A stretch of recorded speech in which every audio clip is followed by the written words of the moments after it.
रात की खामोशी में गांवलोकी की गलियां सुनसान थीं। चांद की मध्यम रोशनी में एक नौजवान अरहम चुपचाप दरिया किनारे बैठा अपनी डायरी में कुछ लिख रहा था। हुआ में खुनकी थी, लेकिन इसके दिल में आग जल रही थी, इश्क की आग। अरहम एक गरीब लड़का था, मगर उसका दिल अमीर था।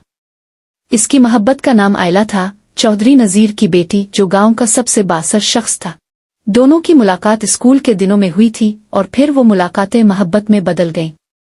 आयला अक्सर कहा करती थी, अगर मोहब्बत सच्ची हो तो अंजाम की फिक्र नहीं करनी चाहिए।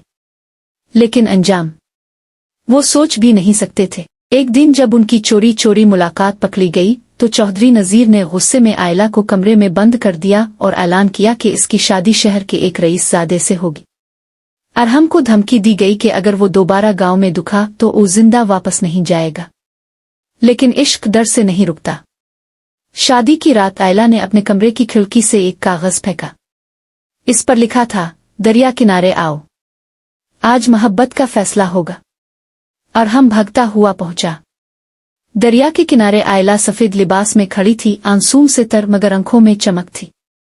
अगर हम एक नहीं हो सकते तो मर कर भी अलग नहीं होंगे, इसने कहा। अरहम ने इसका हाथ थामा। दोनों ने दरिया की लहरों की तरफ देखा और एक दूसरे की आंखों में वो आखिरी वदा पढ़ लिया, हमेशा का साथ। अगली सुबह लोगों ने दरिया के किनारे दो लाशें देखी, हाथों में हाथ डाले। उनकी कहानी खत्म हो गई, मगर मोहब्बत की कहानी शुरू हो गई। कहा जाता है कि आज भी जब चांदनी रात में दरिया का पानी चमकता है तो वहां दो साए हाथों में हाथ डाले नजर आते हैं, अरहम और आयला।